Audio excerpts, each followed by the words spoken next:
Bon, je crois que l'explication que Freda a donnée, c'est très intéressant sur les résultats de les entretiens, mais aussi je crois que c'est très important d'expliquer le concept de la modernité liquide. Bauman décrit la modernité liquide comme la période actuelle de l'humanité, qui présente des caractéristiques telles comme la manque de stabilité, la manque d'équation et l'absence de forme définie. Des caractéristiques très similaires au liquide et dont la période est très différente de celle du solide puisque cette dernière est très concrète, très stable. Ces distinctions entre solide et liquide s'expliquent notamment par le fait que les entreprises sont plus puissantes que les gouvernements et que la vitesse de progrès de la technologie est plus rapide et de plus en plus grande. Nous pouvons mentionner aussi que tout cela favorise un plus grand consumérisme, une identité plus changeante et instable et la création de relations plus fragiles avec notre amis et notre famille et tout ça. Mais quelle est la relation entre la modernité liquide et l'éducation et comment affecte-t-elle ça? Parce que nous vivons dans une modernité liquide et une vie dans laquelle nous sommes en constante avance et mouvement, et avec peu ou pas de pause.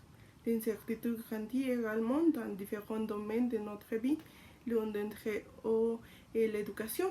Comme nous pouvons voir à chaque fois que cela passe, les modèles d'éducation sont ajustés, même les plans éducatifs de chaque carrière changent de temps en temps.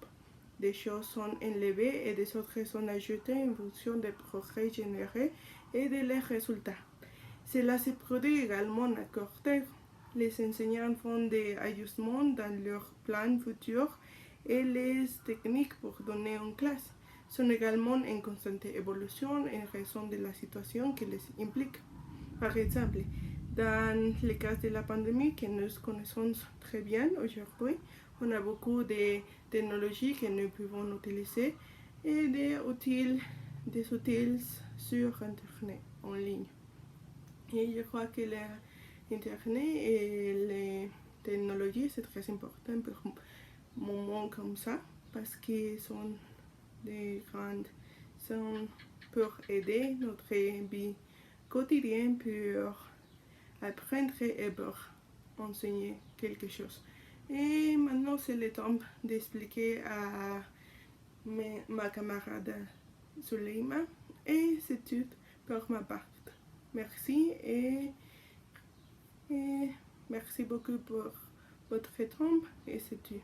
Au revoir.